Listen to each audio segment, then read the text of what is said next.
गीता अध्याय 15 के श्लोक 16-17 में 3 प्रभु बताए हैं।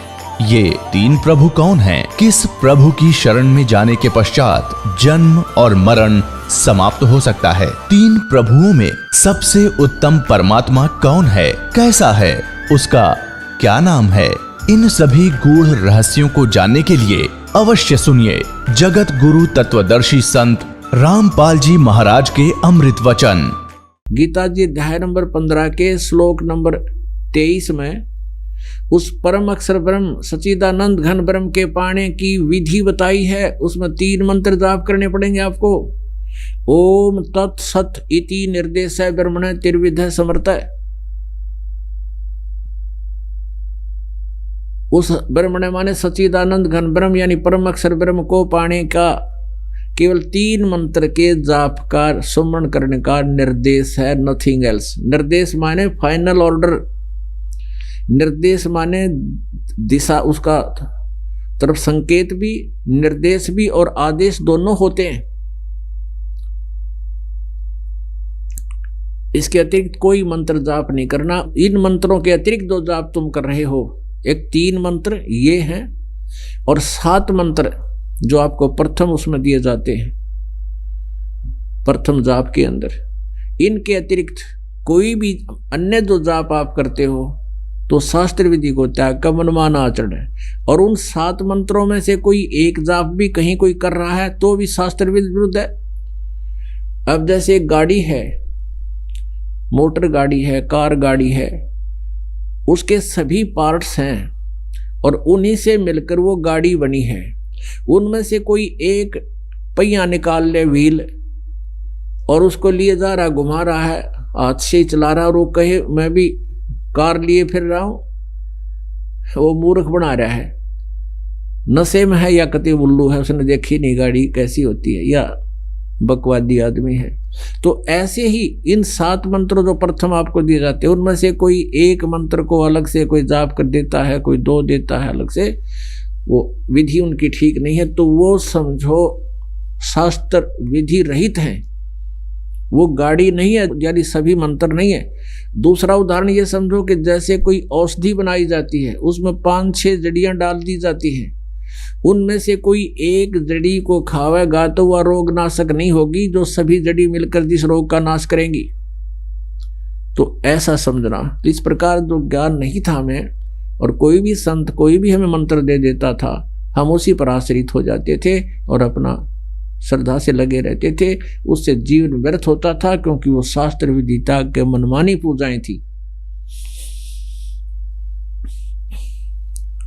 तो अब ये प्रसंग आता है कि सतगुरु शरण में आने से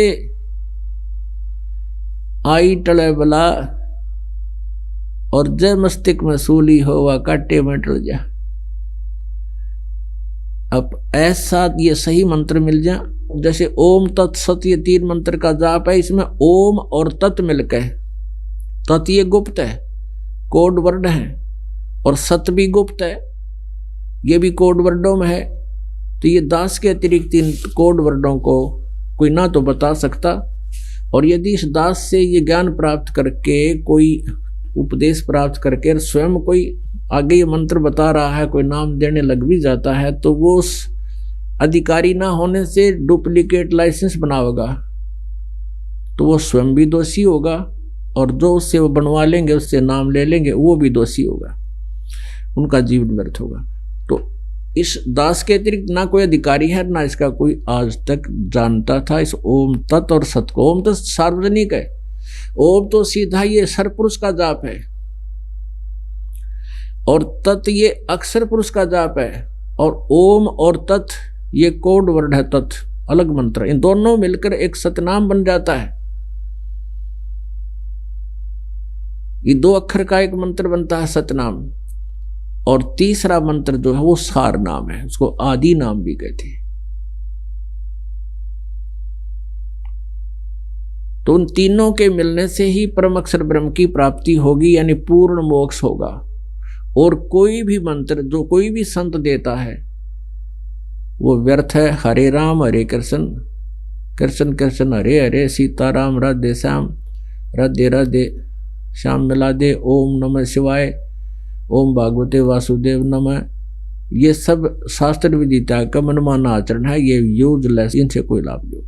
अब प्रसंग चल रहा था कि जैसे थोड़ा बहुत कोई पुण्य आदि आप कर देते हो, पक्षियों को दाना डाल दिया, कोई धर्मशाला बनवा दी, किधर प्याऊ लगवा दी, कहीं पक्षियों को दाने डाल दिए, और शास्त्र विधि त्याग का मनमाना नाम जाप तुम कर ही रहे थे, तो आप सोच रहे थे हम बहुत कुछ कर रहे हैं, और साथ में एक विधान ये भी है प्रभु का कि जैसे कर्म करेगा वैसा ही फल मिलेगा।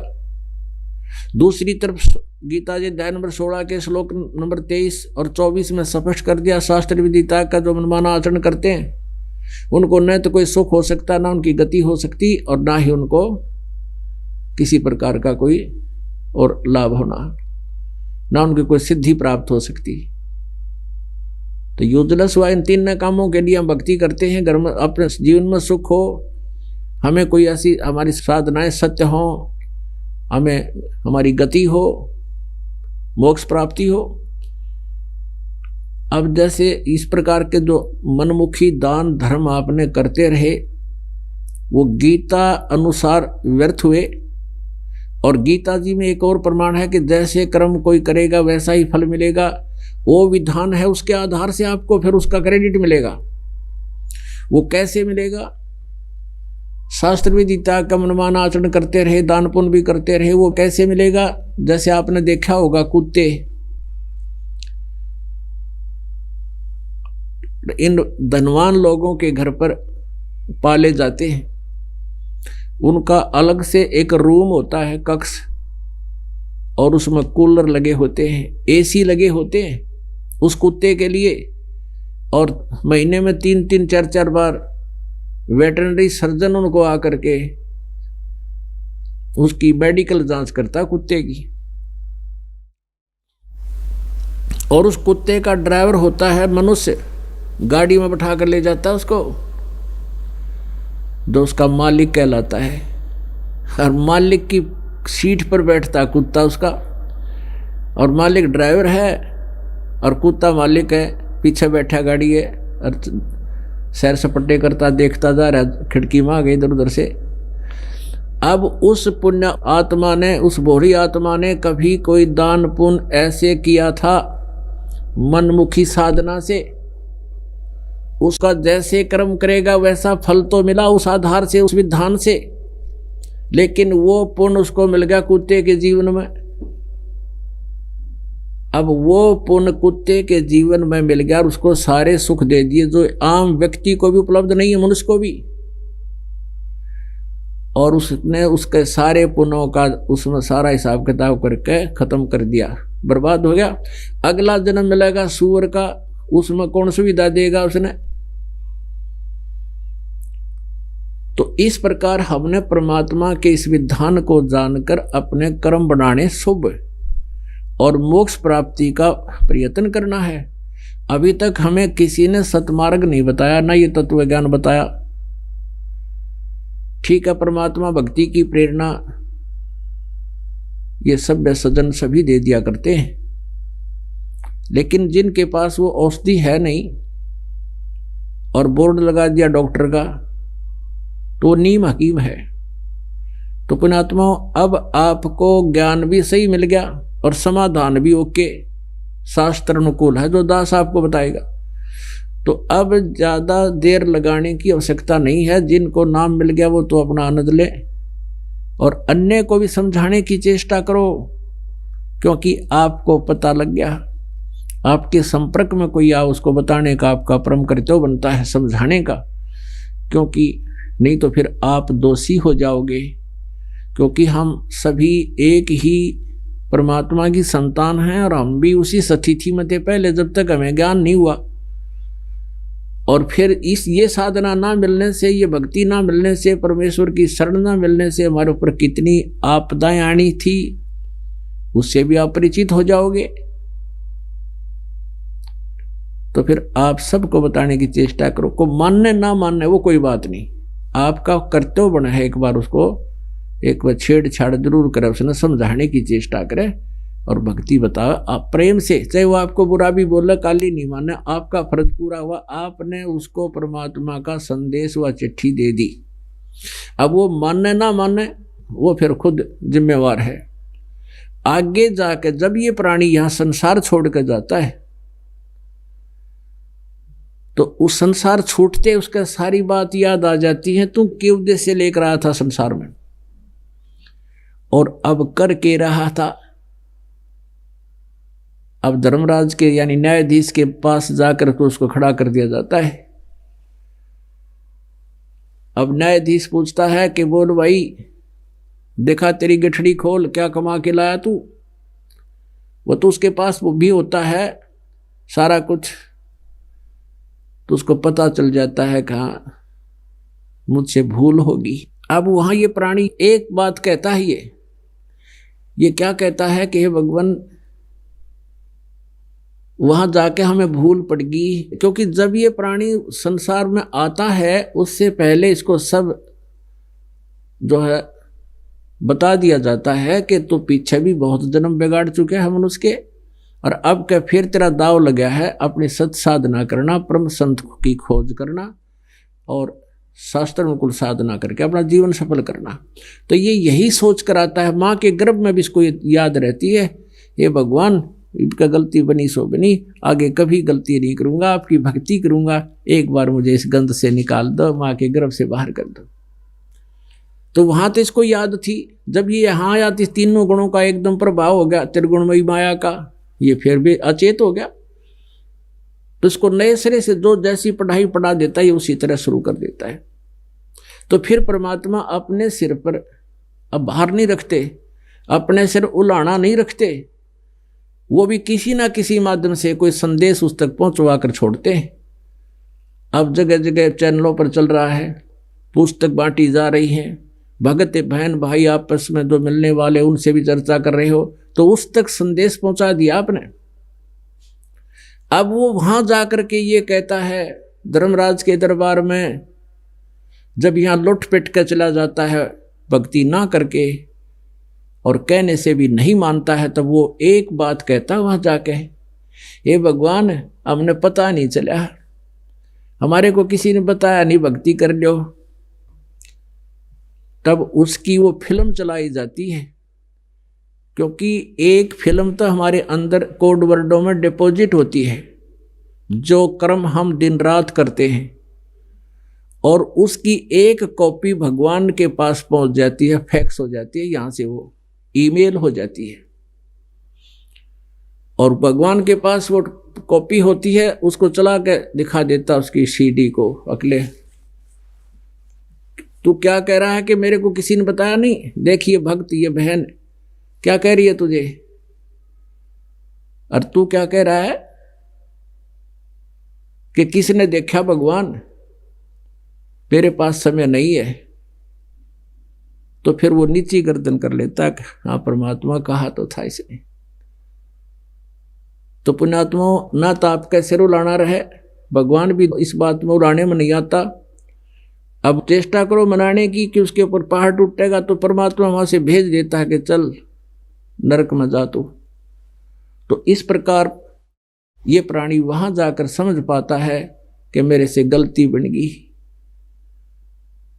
तो फिर क्या बने भाई, अच्छे दिन पाछे गए और गुरु से किया ना हेत, अब पछतावा क्या करे, या तो चिड़िया चुगी खेत। तो पुण्यात्माओं आपका सौभाग्य है कि आपको परमात्मा का यूं मार्ग मिला, और इस पर खरा उतरना है अपने, ये बातें कहन सुन की नहीं कर पाड़न की हैं।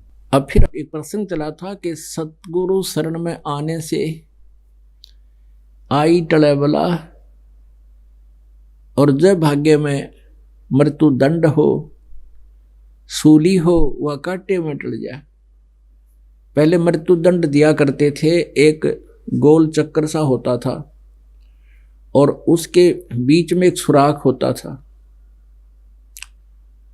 और उसके ऊपर उस व्यक्ति को बांध दिया जाता था गोल चक्कर के ऊपर, और उसके नीचे सुराख से एक भाला निकलता था बहुत तेज नोक वाला, और उस व्यक्ति को वहां विवश कर दिया जाता था, उस बांध दिया जाता था। और जब तक वो धीरे धीरे उसको छोड़ दिया जाता था, अपने प्रेशर से अपने आप नीचे आता था। व्यक्ति तो हल टहल सकता नहीं था, और वो भाला उसके नीचे से और धीरे धीरे धीरे धीरे सिर में से निकलता था। उसको सूली तोड़ना कहते थे। वो मृत्यु दंड ऐसे दी जाती थी। तो यहां परमात्मा कहते हैं कि संत शरण में आने से आई टले बला, और जब मस्तक में सूली होवा काटे में टल जा। आपने ऋग्वेद मंडल नंबर 9 और सूक्त नंबर 1 का मंत्र 8 और 9 में बहुत बार दिखाया है, फिर आने पर समय आने पर दिखाएंगे। उसमें क्या लिखा है कि वो परम अक्षर ब्रह्म पूर्ण परमात्मा, ये वेद ज्ञान दाता भी वही है जिसने गीता ज्ञान दिया। ये ब्रह्म सरपुरुष है। तो सरपुरुष कह रहा है कि वो परमात्मा 3 प्रकार से शरीर धार करके लीला करता है। 3 प्रकार के शरीरों में लीला करता है। एक रूप में तो वो सतलोक में रहता है, ऊपर के लोकों में, तीनों लोक, 4 लोकों में, सतलोक, अलखलोक, अगमलोक और अकैलोक में।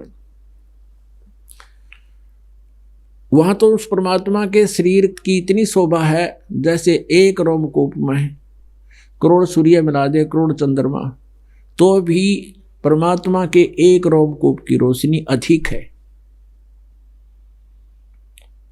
और वो ट्रिपल रोल करता है, ट्रिपल। और दूसरे प्रकार का शरीर वो धारण करता है जैसे प्रत्येक युग में एक नवजात शिशु का रूप धारण करके, और उसका विधान है कि वो सरोवर के ऊपर वहां पर आकर के प्रकट होता है कमल के फूल पे, और वहां से कोई निसंतान जो पहले से संस्कारी होते हैं, जिन अच्छी आत्माओं को परमात्मा आके मिलता है, जैसा ऋग्वेद मंडल नंबर 9 सूक्त नंबर 86 के मंत्र 26-27 में, ऋग्वेद मंडल नंबर 9 सूक्त नंबर 82 के मंत्र 1, 2, 3 में, और भी अनेक स्थानों पर यही प्रमाण दिया है कि वो परमात्मा गति करके आता, सतलोक से चलकर आता, और वहां से चलकर यहाँ अच्छी आत्माओं को प्राप्त होता है। तो उन अच्छी आत्माओं को मिलता है कमल के फूल शिशु रूप धारण करके, छोटे बालक का, नवजात शिशु का। और फिर वो धीरे धीरे जब बड़ा होता है तो फिर उसी छोटे ही समय से, यानी जब पैरों चलन लग जाता है, उसी समय से वो बोलना शुरू कर देता है और अपने ज्ञान का प्रचार शुरू कर देता है। ये तो उसकी दूसरी सतीथि हुई लीला करने की, यानी डबल रोल। अब ट्रिपल रोल कौन सा है कि वो परमात्मा कहीं भी कभी किसी साधु संत के रूप में प्रकट होकर और कुछ समय अतिथि की तरह रुकता है। ये दोनों सतिथि जो सेकंड और थर्ड टाइप की हैं, ये अतिथि रूप की ही होती है उनकी, कुछ समय आते हैं यहाँ पर। तो तीसरे प्रकार की जो लीला वो परमात्मा करते हैं, उस लीला के करते हुए परमात्मा कहीं किसी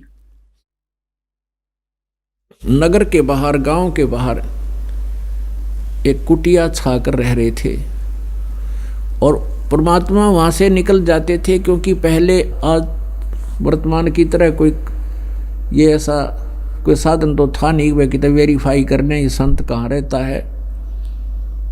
जैसे अब तक मोबाइल है, 2 मिनट में पता कर सका ये आदमी कहाँ से आया और कहाँ का रहने वाला, जो अपना एड्रेस तो बता देता है। तो ऐसे परमात्मा कबीर देव जी पूर्ण परम अक्षर ब्रह्म वहाँ एक कुटिया छाकर रहते थे, और वहाँ 1 महीना रुकते थे।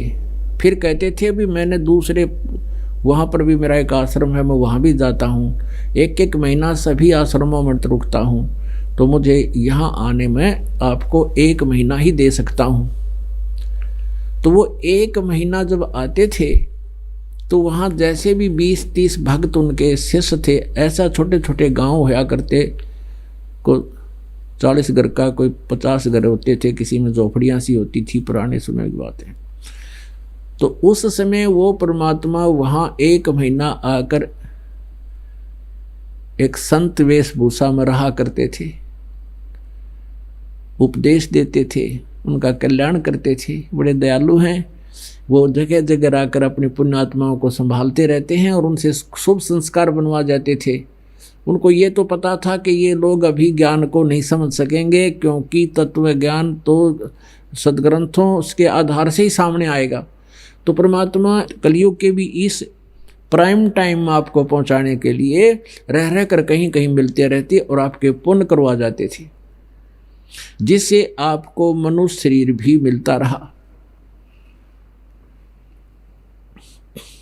तो ऐसे ही परमात्मा वहां लीला कर रहे थे।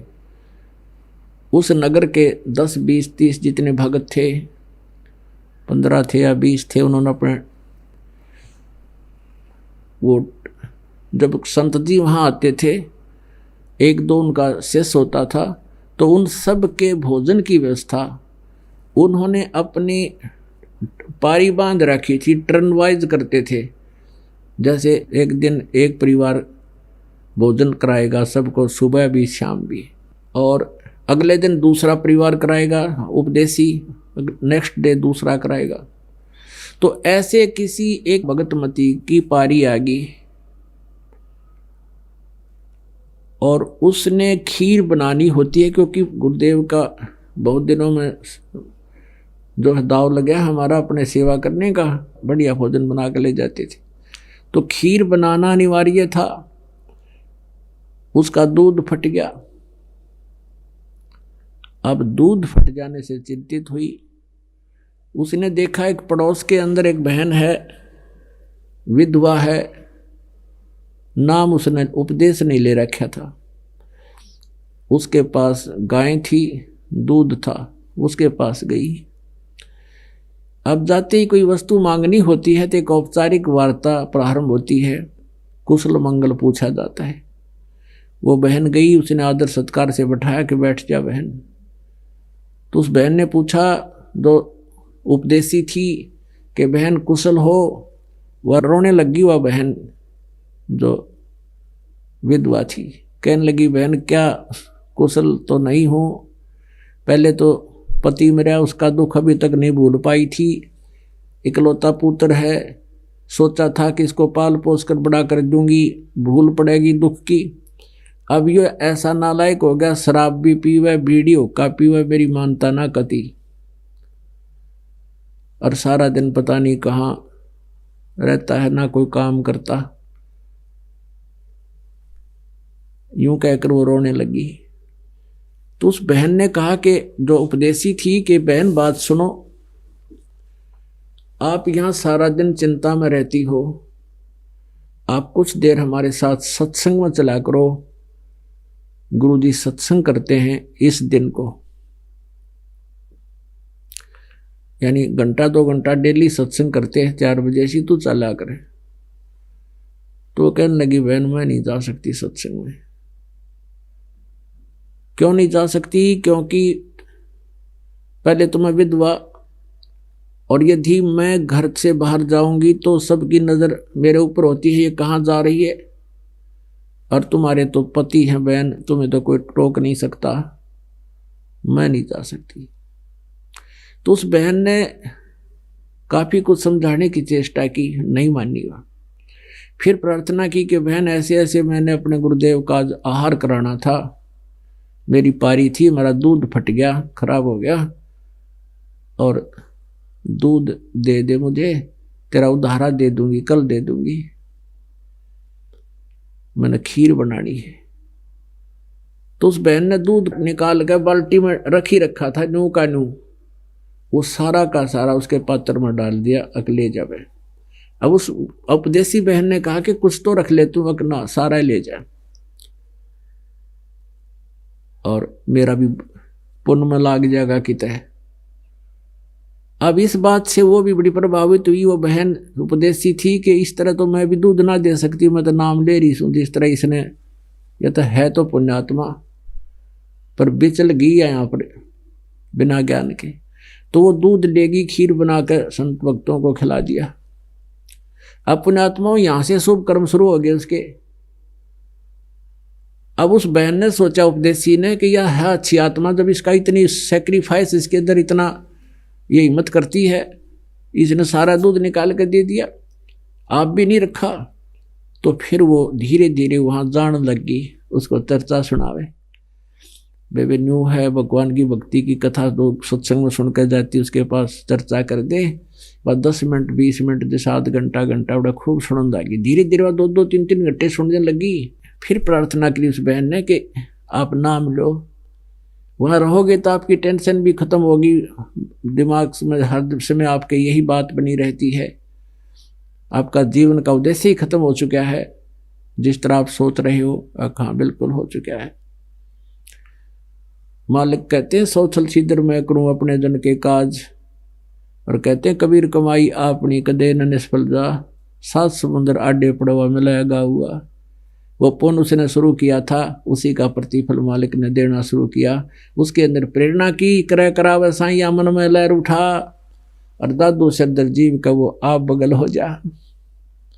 वो बहन कहने लगी मैं चलूंगी तुम्हारे साथ, सत्संग तो जरूर सुन के आऊंगी, नाम तो मैं ले नहीं सकती। दिन में सत्संग था तो वो चली गई। सत्संग छोड़ने के बाद पुण्यात्मा पे फिर कहाँ रुका जाता है। वो कहने लगी बहन मैंने तो नाम दिला दे, मैंने तो खाम का जीवन व्यर्थ कर दिया, ये डले डोलिए सारे, बता के खट्टा मन इस जीवन में। जवान अवस्था में पति मर गया, एक पुत्र पास करी थी, आज ये पुत्र हाथ ला रहा, इसकी चिंता मेरे मन से निकलती नहीं, और मैं तो नाम लूंगी, पीछा छुटवाऊंगी। जन्म और मरण के चक्कर ते संग जन्म हो गए, धक्के खाते न, जैसा गुरुजी बता रहे। और कहते हैं एक का चोट सिधारिया जिन मिलन दाचा, एक का वचन घर कर जाता है, जिसकी पुण्यात्मा ने होती है। नाम ले लिया, सत्संग में जाना शुरू कर दिया। फिर एक दिन उसको भी प्रेरणा हुई कि मैं भी गुरुदेव को भोजन कराऊं, लेकिन वहां पारी बंद की थी सबकी। दो तीनों से प्रार्थना की कि मुझे एक दिन का समय दे दो, तो वो कहने लगे नहीं, हमारा तो मुश्किल से दाव लग गया, हम अपना एक दिन नहीं दे सकते आपको। तो उस बहन जो उसको लेकर गई थी सत्संग में, जिसको दूध मांगा था उधारा, उससे प्रार्थना की। उसने खुद ही कहा बहन तू मेरे एक टाइम की सेवा तू ले ले, एक समय की मैं कर लूंगी, क्योंकि वो संत महीना 2 महीने वहां रुका करते थे, और ऐसे घर होते थे 15-20 उपदेशियों के। तो उस बहन ने फिर एक शाम की सेवा दे दी उसको कि शाम की सेवा तू कर ले। उस बहन की खुशी का ठिकाना नहीं। गुरुदेव के लिए भोजन तैयार करूंगी, भोजन सब्जी बनाई, खीर बनाई, सारा भोजन तैयार कर लिया। उसी समय उसके ऊपर क्या रजा हुई, बुखार हो गया उसका, और इतना तेज बुखार हो गया कि वह सारी कांपे। भोजन तैयार हो गया, जान की हिम्मत नहीं, और बाकी सब जा लिए वहां दोस्त गुरुदेव के दर्शनार्थ जाया करते थे। उसने सोचा अब क्या बनेगी, गुरुजी भूखे बैठे हैं संत, और मैं जा नहीं सकती। इतने वो पुत्र आ गया। वो जल्दी क्यों आ गया, उस दिन उन्होंने स्कीम बनाई कि अभी रात्रि के समय और राजा के घर पर चोरी करेंगे। वो चोरों के ग्रोह से मिल चुका था, और जल्दी भोजन खा के तुम वहां आ जाइए। कोई स्थान निहित कर लिया उन्होंने कि रात को 1 बजे 12 बजे सब सो जाते हैं, और राजा के महल में चोरी करेंगे। वहां रानियों के हार 1-1 लाख रुपए के होते हैं, और सेठ हो जावांगे और न्यू बनावांगे, वो शेख चिल्ली होगी। तो इसलिए जल्दी आ गया कि भोजन खा के जल्दी पहले जा बैठूं वहां पर, कहीं पीछे ना रह जाऊं। उसकी माँ ने कहा कि बेटा मेरा एक काम कर दे, तो ऐसे ऐसे मैंने उपदेश ले रखा है, और आज मेरी पारी थी और भोजन बना दिया, मेरा बुखार बन गया बेटा देख। अब उसने देखा, हाथ पकड़ा, हाँ आपका तो बहुत ज़्यादा तेज बुखार है, तो इसलिए मैं आपसे प्रार्थना कर रही हूँ बेटा, आप ये आहार मेरा भोजन गुरुदेव को पहुँचा दे आश्रम में। तो उसने सोचा तू आश्रम में जाओगा, 8 बज रहे हैं, आओगा इतने 10 बज जाएंगे, एक दे तू पीछे ना रह जा, और तेरा नंबर कट जा, उस 1-1 लाख के हार ना मिल रहे। तुरंत मना कर गया, जो बोला नहीं मैं नहीं जाऊंगा उसमें, और तो भी मत जाकर, माँ तेरे बारे में पता नहीं दुनिया क्या क्या कहती है। यानी 100 बातें सुना दी, और वह माई रोने लगी, बहुत बुरी तरह रोने लगी। वह कहने लगी बेटा आज के बाद तुझे कोई काम नहीं कहूंगी, तू मेरा यूं कार्य कर दे, आज कर दे तो किसी तरह। तो उसने सोचा अब घनी देर रोएगी, चलो कहने लगा अल्लाह माँ दे। उसने सोचा तू फटाफट दे कब आ जाइए। अब उस माई ने तैयार कर रखा था, वो लेकर भोजन चला गया। और वो बहन जब गुरुजी के पास जाती थी एक का प्रार्थना करा करती, गुरुदेव वो लड़का मेरे वाला बहुत दुखी करता है, शराब पीता है, बीड़ी पीता है, काम करता नहीं, और मैं थोड़ा बहुत कमाती हूँ उसमें से पैसे ले जाता है। उसको भी शरण में लो प्रभु, उसको भी शरण में लेना दाता, उसको सद्बुद्धि देना। अब ये प्रार्थना वो बार बार रो रो कर कराया करती थी। परमात्मा गुरुदेव कहते थे बेटी तू अपनी भक्ति करती रहे, कभी सुनेगा भगवान तेरी, पर श्रद्धा से लगी रहे, आन दे टाइम।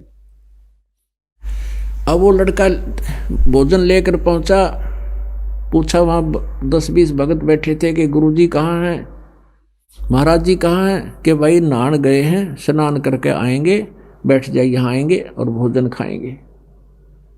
इतने में महाराज जी आ गए, परमात्मा ही थे वो तो, साधु रूप में आकर बैठ गए और आके कहने लगे कि महाराज जी ये उसका लड़का आया, रामो नाम था उसका, रामो का लड़का आया है और आपने दया कर दी। उन्हें सोची लड़का भी आ जाएगा तो समझो सद्बुद्धि आएगी इसको, और वो रोज प्रार्थना करती थी, आपने सुन ली उसकी, वो बेटा आ गया उसका, भोजन लिया आपका, ठीक है बेटा, बड़ी अच्छी बात हुई, परमात्मा ने सुन ली उस बेटी की। बहुत दुखी थी वो, बहुत अच्छा हो गया कि कहाँ बुलाओ, उसको बुलाया, बैठा दिया। अब संत जी ने, परमात्मा ने सोचा था कि इस बच्चे को कुछ ज्ञान दे दूं, इसकी बुद्धि ठीक हो जा। खाना सामने रखा था, महाराज जी बताने लगे बेटा मनुष्य जीवन परमात्मा पाने के लिए होता है, भक्ति नहीं करते वो दुखी होते हैं, परमात्मा की भक्ति करनी चाहिए, सत्संग में आया करे, उपदेश ले ले। वो लड़का कहता है बाबा जी भोजन खा ले जल्दी, मैंने जल्दी जाना है, मैंने तेरी शिक्षा की आवश्यकता नहीं मुझे। इतना बेहुदे ढंग से बोला तो महाराज जी ने सोचा तो सचमुच निकम्मा, वो बहन बेटी ठीक रोती है, इसको ये तो जमा पशु है। फिर अपना भोजन खा लिया। तो वो बैठा इसलिए रहा कि बर्तन लेकर जाने हैं, वो बर्तन लेकर और वो चल पड़ा। उसने तो वहाँ से खूब स्पीड जल्दी जल्दी चला, कदे लेट हो जा। 12 बजे पहुँचना वहाँ मंदिर में, वो जहाँ भी उन्होंने समय स्थान कर रखा था निहित, जहाँ से चोरी करने जाना था। अब वो जल्दी जल्दी आ रहा था, रास्ते में कांटा लग गया उसके पैर में, और कांटा लग के अंदर टूट गया। अच्छा बाहर मोटा लंबा बबूल की किक्कर की सूल चल गई। अब वो इतना पैर में दर्द हो गया, उसका पैर टेके नहीं ढंग से, लंग करता हुआ घर पहुंचा और बर्तन मारे फेंक के रसोई में, और छत्ती सुनाई अपनी माँ तई कि आज के बाद भेजना, तू तेरे आश्रम में गया था तो मेरे पैर में कांटा लग गया। उसने दुख इस बात का हो रहा कि तू अब जा नहीं सकता चोरी करने, और तेरे हिस्से के पैसे गए। तो वो पैर पकड़ के कहने लगा आज के बाद तू भी नहीं जाना, देख मैं गया था जब मेरे को ये कांटा लग गया, और मैं इधर मुंह करके भी ना सोऊं आज के बाद, और आप भी मत जाया करो वहाँ पर। अब वह माई फिर रो अपने कर्मों को, क्योंकि बिना ज्ञान के हम ऐसी स्थिति में आते हैं, हमें पता नहीं भगवान अब क्या करने जा रहा है। पुण्यात्माओं, जब आप परमेश्वर की शरण में आ गए और आपको कुछ भी हानि होती दिखे तो भी ऑब्जेक्शन नहीं करना चाहिए आपने, क्योंकि भगवान गलत कर नहीं सकते, परमात्मा कभी गलत नहीं कर सकते। जैसे हम ऑपरेशन थिएटर में चले गए, फिर डॉक्टर कुछ क्रिया करता है और हम उसको पूरा नहीं करने देते हैं, है पीड़ा हो, इंजेक्शन नहीं लगाओ, उठ कर भाग लो, तो वो कैसे इलाज करेगा आपका। तो यहाँ आने से भी यदि कोई कष्ट आपको हो रहा है तो सूली की सजा कांटे में टलेगी आपकी, तो उसमें ऑब्जेक्शन नहीं होना चाहिए। ना परमात्मा को कोई उल्हाना देना चाहिए कि मैंने ये कर दिया और वो कर दिया, मुझे फिर भी हानि हो रही है, तो उसका भी कोई कारण है, वो आपकी बहुत बड़ी बला टाल रही है भगवान। अब वो रो रही है कि भगवान इस नालायक का आज कांटा लगना था, ये तो ऐसा दुष्ट है, ना यू खुद जावे ना मन न जान दे आज के बाद। ये भगवान देख मेरे किसी फूटे भाग हैं, आज ही सत्संग में गया था, अभी नो कह तेरे सत्संग में जाने से मुझे ये हानि हुई है, तेरे गुरु के दर्शन करने से, आज मुझे ये कांटा लगा, मेरा बहुत, वो तो नहीं सोच रहा था मेरा तो नाश हो गया क्योंकि पैसे ना मिल रहे। अब परमात्मा क्या खेल खेलता है उस तक हमने, उसने अपना ऑपरेशन करने दो। तुम छोटी मोटी कठिनाई आती है ही तो महसूस न करना कि भगवान जो आप करोगे ठीक का होगा, दाता आप गलत कर ही नहीं सकते, ये भावना आपकी बनी रहनी चाहिए, तो परमात्मा का ऑपरेशन पूरा होगा। अरे छोटा सा कोई नाम ले रखा है, छोटा सा कष्ट आ गया, नाम छोड़ गए तो फिर रह गया दूर, आप तो ऑपरेशन थिएटर में दबाज गए उठ के, वो भयंकर रोग बन जाएगा कभी ना कभी। वह माई फिर रोआ बुरी तरह कि वो के करा भगवान, ये भगवान आपने ऐसा नहीं करना चाहिए था, ये तो आश्रम में जाएगा नहीं, ये कैसे सुधरेगा। तो पुण्यात्मा हमारा तो ऐसा स्वभाव हो गया जैसे ऊंट का होता है, ऊंट के ऊपर कोई सामान रखते हैं ना बैठा कर, तब भी वो रोता है, न्यू सोचा मार गिरा मत है, और जब उसके ऊपर से उतारते हैं तब भी वो ऐसे ही करता, बहुत बुरा कर दिया मेरी गेला। अब तो वजन उतार रहे तब क्यों रो रहा है वो, तो रखें जब तक ठीक रहो, और उतारते हैं भी रो रहे, तो ऐसे स्वभाव हो गया हमारा। परमात्मा हमारा भार उतार रहे तब भी हमने आए मर गए, आए मर गए, क्यों कह भगवान। तो क्या हुआ, अब वो कंडेम हो गया। जैसा भी देसी ट्रीटमेंट था, माई ने उसका को पट्टी वट्टी बांध दी, बेटा सुबह कांटा निकलवाएंगे। लेकिन सारी रात दुखी हुआ खूब रही कि भगवान आपने ऐसा नहीं करना चाहिए था, यू के हुआ बता। तो सुबह क्या हुआ कि रात्रि में उसके जो मित्र थे चोर, उन्होंने कुछ देर उसकी इंतजार करी और वो चोरी करने के लिए चले गए, वो नहीं जा सका। अब राजा के महल में चोरी करने का प्रयत्न करने लगे, वो पकड़ लिए, वो तो रात्यन कर दिए पेश। राजा से कहा कि भगवान ये ऐसे खूंखार हैं, जब राजा के चोरी और डाका डालना चाहते हैं तो आम जनता को ये क्या बख्शेंगे, ये बड़े भयंकर खूंखार डाकू और चोर हैं। राजा ने कह दिया इनको सजा सूली की सुना दो। वो 4-5 थे, उन सारों को सूली की सजा सुना दी। और उसके साथ एक और एडवर्टाइजमेंट किया करते थे, उनको गांव नगर में घुमाया करते थे आसपास के, ताकि औरों को भी ये भय बने कि इन्होंने क्या दोष किया है, क्या अपराध किया, इसको क्या सजा दी जा रही है। तो इस तरह वो सजा उसकी गले में लटका दिया करते, पंपलेट बना के उन पर लिख दिया जाता था इस व्यक्ति ने ये अपराध किया जिस कारण से इसको आज ये सजा मिलने जा रही है। वो तो गले में डाल दिया, और आगे आगे बैंड वाला चलता था, एक बाजा बजाता हुआ, ढोल पीटता हुआ चलता था। तो उस तरह का जो बाजा ऐसे बजता हुआ आता था, तो घर से निकल कर सब देखा करते थे किसने क्या अपराध किया है। वो माँ ने सुबह उसके पैर से कांटा निकलवा दिया और उसके पट्टी ड्रेस कर रखी। वो दोनों माँ बेटा भी बाहर गली में खड़े हो गए अपने घर के सामने,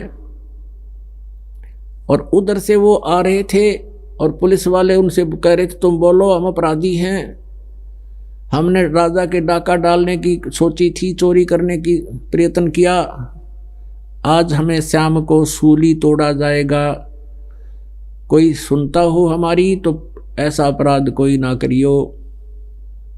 ये उनसे कहलवाया जा रहा था और घुमा रहे थे। अब उस लड़के ने भी देखा कि तो वो मित्र हैं आपके, और उसके मन में आया कि हे परमात्मा, यदि कल कांटा ना लगता तो मैं भी इनके साथ होता और मुझे भी आज सजा मौत होती। अब फिर सोचता हो बालक नादान, रोता है भगवान मेरी तो मौत होती, मेरी माँ का क्या हाल होता मेरे पीछे से, अकेली है, कोई बहन नहीं, कोई भाई नहीं, कोई इसका और पति नहीं, मेरा पिता नहीं। तो वो जब माँ तो ये देखकर अंदर आने लगी तो जाके अपनी माँ के सीने से लगकर वो लड़का बुरी तरह रोने लग गया। उसकी माँ ने कहा बेटा अब क्यों रो रहा है, तेरा पैर का कांटा भी निकलवा दिया, अब क्यों रो रहा है। तब उसने कहा कि माँ आज धन्य है तेरे गुरु का, धन्यवाद करता हूँ जिसके कारण आज तेरे बेटे की जान बच गई। कि माँ अगर मैं कल नहीं जाता आपका गुरुदेव का भोजन लेकर के, और यदि मुझे कांटा ना लगता आज तेरा बेटा सूढ़ी टूटता, सजाए मौत होती मुझे। तो माँ ने कहा बेटा मेरा नालायक ये बात क्यों बोल रहा है, तो मुंह बंद कर अपना, मेरा बेटा क्यों सूढ़ी टूटता, मेरा बेटा कौन सा चोर थोड़ा ही है। तो उसने कहा कि माँ तेरा बेटा चोर भी था, मैं चोरी भी करता था और मैं इनके साथ जाना था। तो वह माँ रोने लगी, रे निकम्मे तो चोर भी हो गया था। कहा माँ मैं चोर भी हो गया था, और आज से मैं कसम खाता हूँ कभी कुछ भी अपराध नहीं करूँगा, और आपके गुरुजी से मैं चलकर उपदेश लूँगा, मेरी जीवन रक्षा हुई है। तो पुण्यात्माओं, करे करावे साइया मन में लहर उठा, और दादू से दरजीव के आप बगल हो जा। कबीर साहब कहते हैं सो छल सीधर मैं करूं अपने जन के काज, ना जाने के कारण बना दूं उसको अपने चरणों में लेने के लिए। तो ऐसे सतगुरु शरण में आने से आई टले बला, जब भाग्य में मौत हो वह काटे में टल जाए। पुण्यात्माओं, ये कथाएं नहीं है, ये सच्चाइयां हैं। करके देखो इस परमात्मा के ऊपर विश्वास करो, कबीर भगवान पर। ये परम अक्षर ब्रह्म है, सारी सृष्टि के मालिक हैं। राम नाम रटते रहो, राम नाम रटते रहो, जब तक घट में प्राण, कभू तो दीन दयाल के है भनक पड़ेगी कान। अब उपदेश लेने के बाद आप जी ने आखिरी सांस तक भक्ति करनी है। कहते हैं जैसे कोई गेम है, खेल रहा है बच्चा, तो उस गेम के लास्ट गेम तक, लास्ट मैच तक उसने सतर्कता से और नियमित खेलना पड़ेगा, तब वो सफल होगा। तो पुण्यात्माओं, यहाँ हम इस काल के लोक में हैं और हमने यहाँ से मोक्ष प्राप्ति के लिए ही जीवन प्राप्त हुआ है। ये मनुष्य जीवन केवल मोक्ष प्राप्ति के लिए है। ये समझ लो कि हमारे जन्म और मृत्यु का रोग लगा हुआ है और हम इसके ट्रीटमेंट के लिए कोई दूसरा साधन अपना रहे हैं, तो वो हॉस्पिटल गलत हैं, वो तरीके गलत हैं। जन्म और मृत्यु के और पाप कर्मों के नाश करने की जो औषधि यानी मंत्र जाप विधि, शास्त्र विधि त्याग का जो मनमानी की जाती है, वो व्यर्थ हैं। अब आपको यहाँ इस जन्म और मृत्यु के रोग को जड़ से निकालने वाला यानी नाश करने वाले हॉस्पिटल में प्रवेश मिल गया। आप यहाँ एडमिट हो गए और आपको छुट्टी तभी मिलेगी जब आप स्वस्थ हो जाओगे। तो आप स्वस्थ हो जाओगे तो यहाँ से चले जाओगे, क्योंकि ये तो हॉस्पिटल है। जिनका रोग राहत मिल रही है वो थोड़े से सुखी महसूस कर रहे हैं, जो दवाइयाँ यानी ये मंत्र जाप गलत कर रहे हैं उनको कोई राहत नहीं मिल रही, वो इस हॉस्पिटल में भी दुखी हैं, संसार रूपी हॉस्पिटल में। तो आपको वो डॉक्टर मिल गया जो इस हॉस्पिटल में सबसे अच्छा ट्रीटमेंट करता है और सही कारगर दवाई है। तो इसमें से आपको छुट्टी मिलेगी जब आप स्वस्थ हो जाओगे। तो आप स्वस्थ हो जाओगे, सतलोक चले जाओगे, तो यहाँ के टिंडे लाएंगे फिर हम। इस पृथ्वी लोक पर तो रहना ही नहीं, ये तो आस्था हटानी पड़ेगी, आपने अपने मन से निकालना पड़ेगा, ये लोग ठीक नहीं। और इसके लिए इस ज्ञान को आधार बनाएं। आपके पास जैसे पीछे भी बहुत से उदाहरण हैं और कई ताज़ी घटनाएं घट जाती हैं, वो याद ज़्यादा रहती हैं। आज हम कहाँ रह रहे हैं? इस झूठे सुख को सुख है ये मान रहा मनमोद, ये सकल जबीना काल का और कुछ मुख में कुछ गोद। हम काल के लोक में रह रहे हैं। सरपुरुष ये काल है, ब्रह्म इसी को कहते हैं, जो गीता बोलते समय 11वें अध्याय के 32वें श्लोक में कहता, अर्जुन मैं काल हूँ, सभी को खाऊंगा, सभी को मारूंगा, नाश करूंगा इन सबका, इन योद्धाओं का। तू ना लड़ेगा तो भी मैंने मार देना है इनको। वो स्वयं कहता मैं काल हूँ, वो सरपुरुष है, वो ब्रह्म है, वो श्री कृष्ण जी में प्रवेश करके बोल रहा है। वो ऐसी अलौकिक कर्म करता है गीता जी अध्याय नंबर 4 के श्लोक नंबर 5 और 9 में ये कहता, अर्जुन तेरे और मेरे बहुत जन्म हो चुके हैं। श्री कृष्ण जी में बोल रहा है वो प्रेत की तरह, तो नहीं जानता मैं जानता हूं। और 9वें श्लोक में कहा कि मेरे जन्म और कर्म अलौकिक हैं। इसके कर्म अलौकिक ऐसे हैं कि ये दूसरे में प्रवेश करके बोलता है और उसमें प्रवेश करके अपने सारे काम कर जाता है, स्वयं प्रकट नहीं होता अपने साकार रूप में। गीता जी अध्याय नंबर 7 के श्लोक नंबर 24-25 में कहता है कि अर्जुन ये बुद्धिहीन नर समुदाय, ये मनुष्य समुदाय मुझे कृष्ण मान रहा है, व्यक्त रूप में अव्यक्त हूँ, मैं गुप्त रहता हूँ और मुझ अव्यक्त को ये व्यक्ति आपनम मन्यते, ये व्यक्ति रूप में कृष्ण मान रहे हैं। आई एम नॉट कृष्ण, क्योंकि मैं अपनी योग माया से छुपा रहता हूँ। ये मेरा अनुत्तम अवय सिद्धांत है, अटल, ये घटिया सिद्धांत है कि मैं कभी किसी के सामने नहीं आता और किसी में प्रवेश करके अपना काम करता हूँ। जैसे विष्णु पुराण में आपको कई बार दिखाया है कि पुरुकुत्स के शरीर में प्रवेश करके इसने गंधर्व का नाश कर दिया, खुद कहता है मैं उसमें प्रवेश करूंगा और फिर मारूंगा उनको। तो ऐसी अलौकिक कर्म करता तो श्री कृष्ण में प्रवेश करके बोल रहा है और कह रहा मैं काल हूं।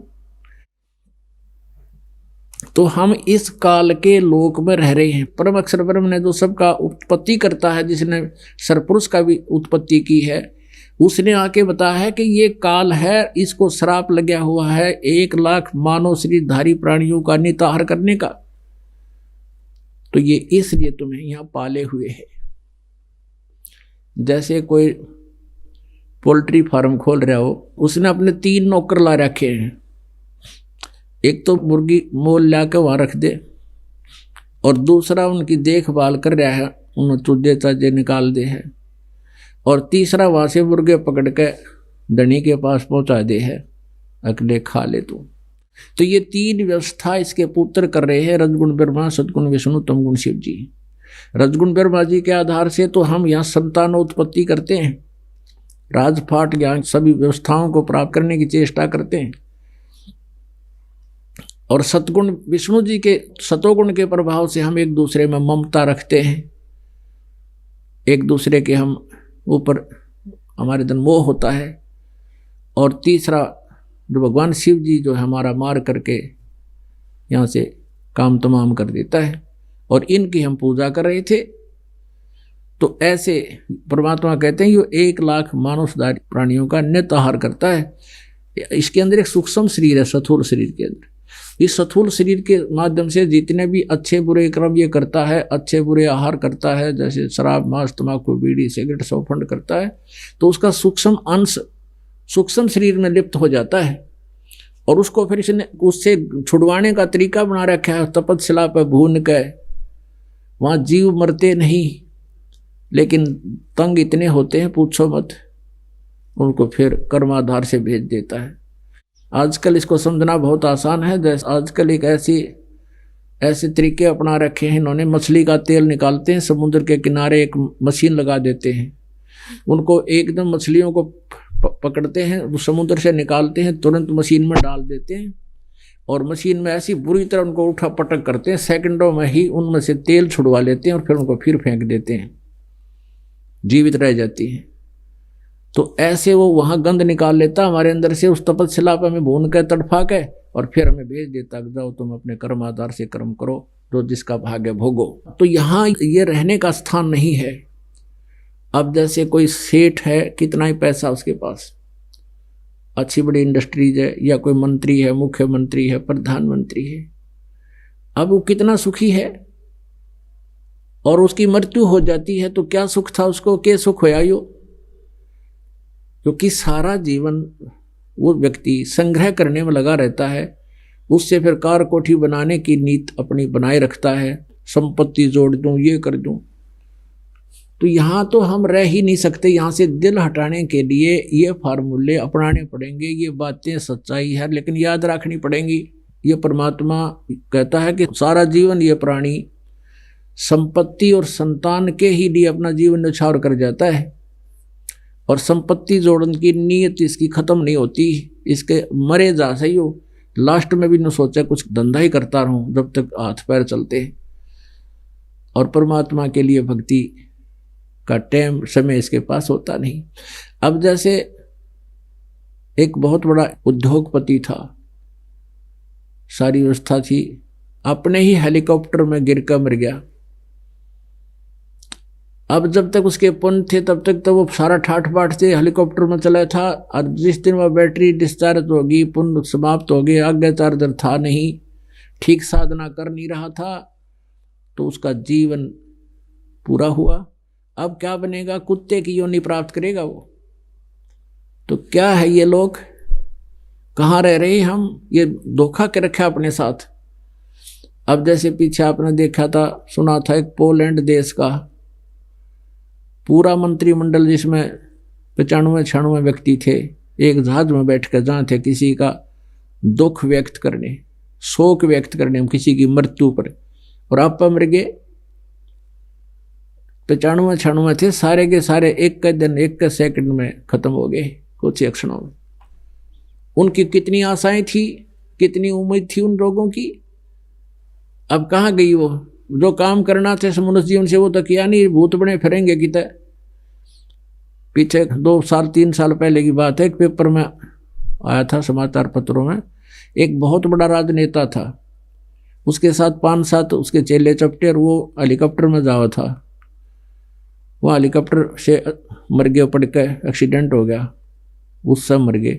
वो 5-6 उड़े भूत बन रहे हैं, पूरे गांव ने दुखी रखे।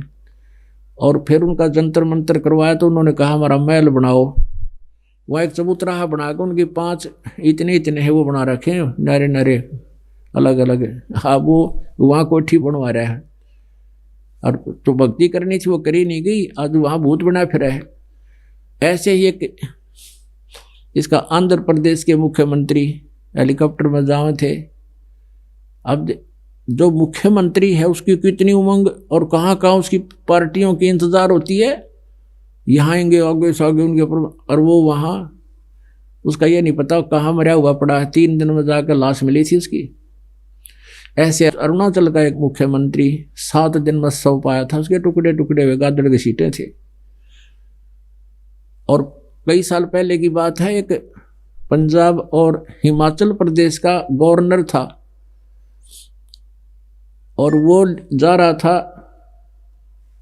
अपना गवर्नर पद पर होते होते, उसने सोची रिटायरमेंट निकट आ रही है, तो हिली स्टेशन पे कोई बढ़िया पार्क बना, बढ़िया सा प्लॉट खरीद, 3 करोड़ रुपये अपने हेलीकॉप्टर में लेकर जा रहा था। और पहले ये 100 के नोट थे, 1000-500 के थे को नहीं, और 3 करोड़ तो बहुत हो जा है, पूरा एक जीप में ना हो 3 करोड़ ये 100 के नोट।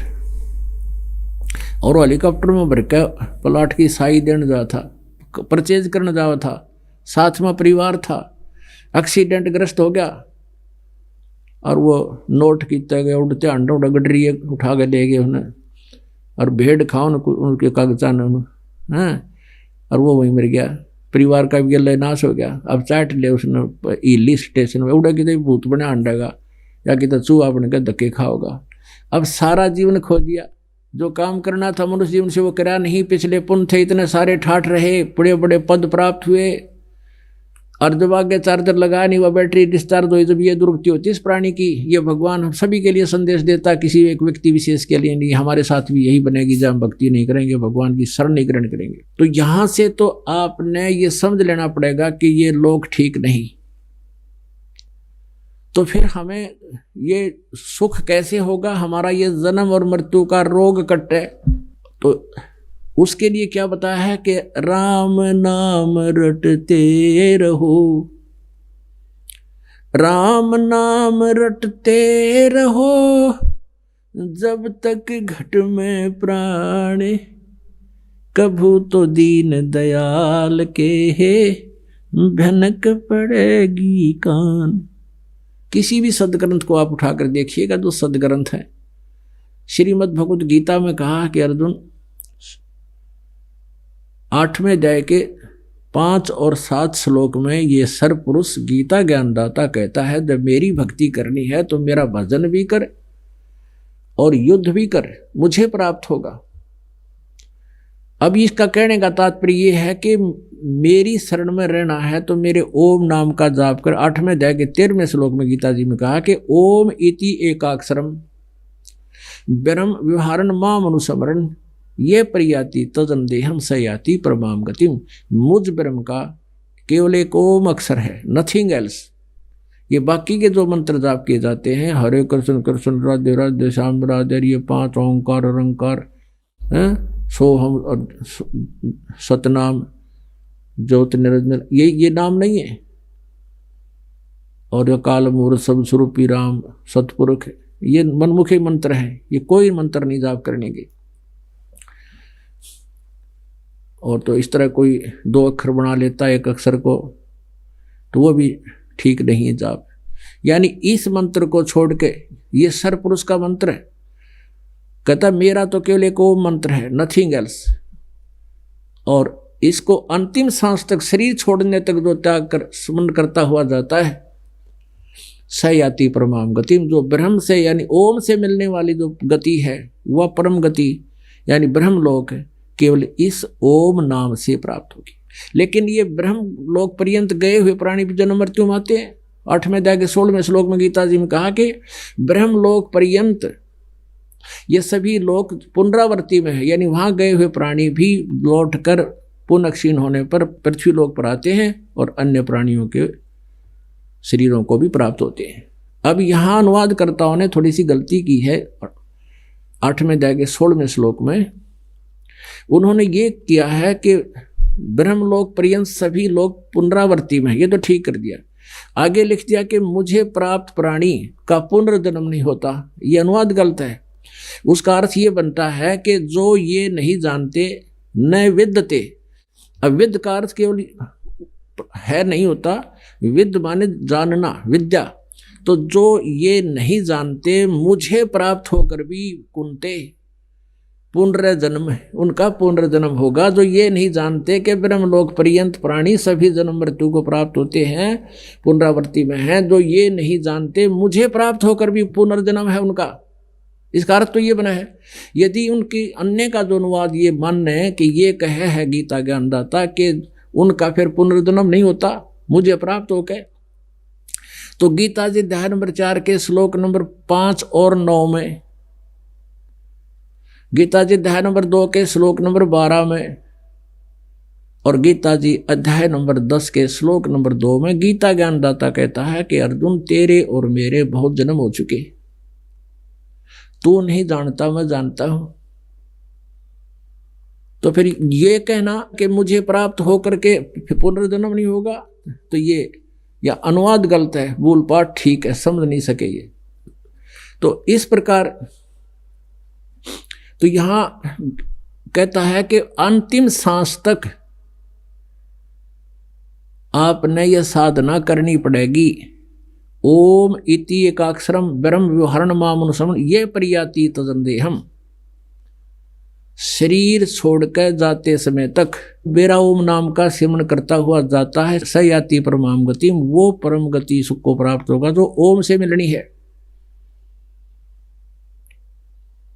अपने आत्मा ओम से मिला हुआ ब्रह्मलोक में गया, ब्रह्मलोक में भी जाए पाछा मृत्यु जन्म हुआ, तो ये पूर्ण ट्रीटमेंट नहीं हुआ।